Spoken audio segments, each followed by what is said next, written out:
ฟ้าเอ้ยฟ้าห้องไหลแล้วว่าฟ้าเอ้ยฟ้าห้องไหลมาเสียดายผู้ไกล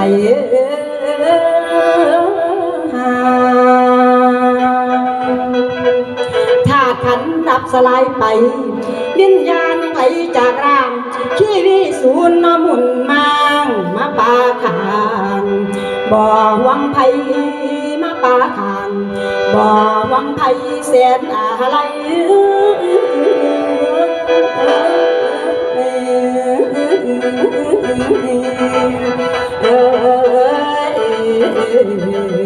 เอ้ยน้อ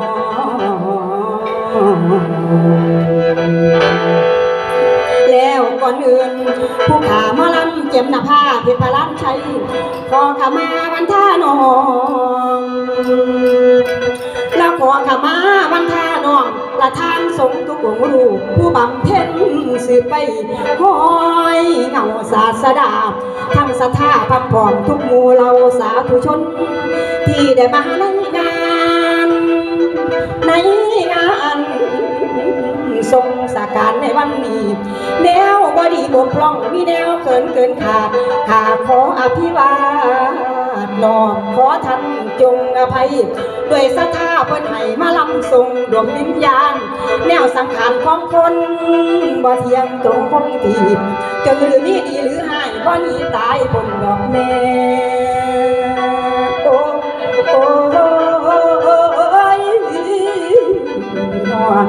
ไล่จนหรือมีดีหรืออายบ่หนีตายพ้นดอกแม่บ่เลือกเท่าเลือกแก่นั่นเกิดไม่ใหญ่หน่อยกับพ่อยพ่อดอกดังกันใครว่าลานี้นั่นคือน้องปุ๋ยพรทิพย์กาหลงรักของเฮาเนาะแม่เนาะเพิ่นได้มาลาไก่จากหมู่เฮาเนาะไปแล้วแล้วบ่มีแววสิขึ้นโค้งได้เห็นกันอีกคือเก่าอะไรเด้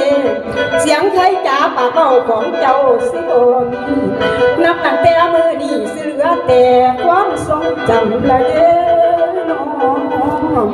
กับคุณงามความดีที่ทำเอาไว้น้องคุยเอ๋ยบัดเจ้ามาลาไก่ไปบ่มีวันโพละคือตะวันตกโพงฮัสดงกับมั่วมืดความตายตื่นมิดจอยนั่นคอยได้กระบอกหวนถือว่าฮอดวันม่วนฉากใหญ่ในชีวิตปิดละครบนจอทอเห็นประเด็นเขาเหลือแต่เงาเพียงร่างแต่ปางหลังคือรูปถ่ายโอ้ยน้อ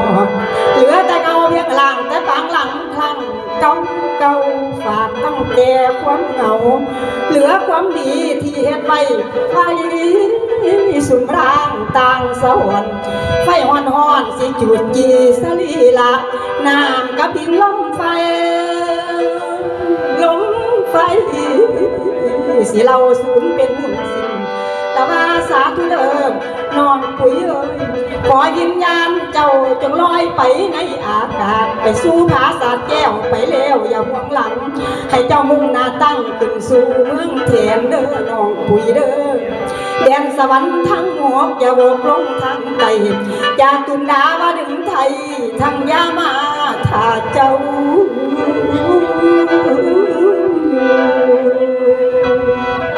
ดูที่ตานึกมาตารานิ่มพบฉันให้ไปหันบอนกะเสมไปปีเปลมกะเสมสา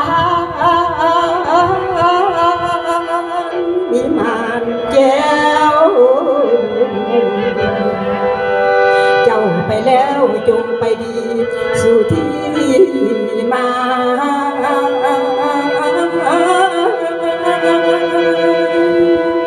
สู่ภพภูมิ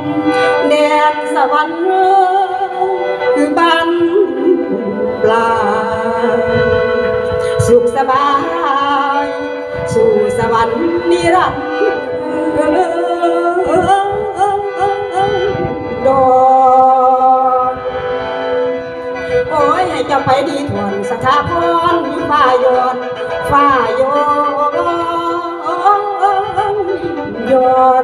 สา ธุเด้อบุญกุศลในแลนทอนกุศลบุญในแลนทอนให้นำอยู่สู่สวรรค์ให้ไปเนาอยู่สั้นที่หนึ่งแม่นจ่าตุ่มเด้อน้องปุยเด้อสองคือดาวดึงสาสามนั้นคือยามาเทพดาเวียนล้อมมีดุสิตาพร้อมคือสวรรค์สั้นที่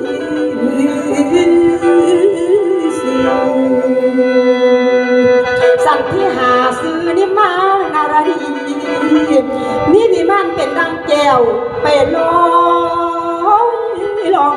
งสวรรค์สั่นที่หกนั่นแม่นสั่นซื้อว่าปาราดิน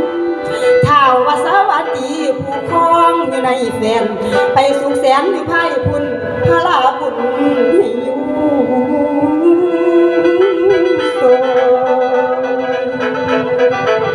ให้บุญคอยทรงอยู่สู่เจ้าไปบนหมายพวกพ่อแม่น้องอายหอดมือแม่เจ็บอาทิตย์หอดมือสั้นวันดีสิแตงบุญไปหาเจ้าละให้ไปเน่าอยู่เมืองฟ้าน้องปุ๋ยพรที่เบิงให้ไปเน่าอยู่เมืองฟ้าเทพธิดาได้แห่งชาติหน้ามีจริงแม่ให้มาเกิดเป็นลูกพ่อใหญ่หมื่นแม่ใหญ่พินคือเก่าเด้อล่ะเด้อชาติหน้ามีจริงแม่แล้วขอให้เป็นลูกเต้าของเจ้าพ่อใหญ่หมื่นเฮาเด้อแม่นดังเดิมเด้อพ่อหมื่นเด้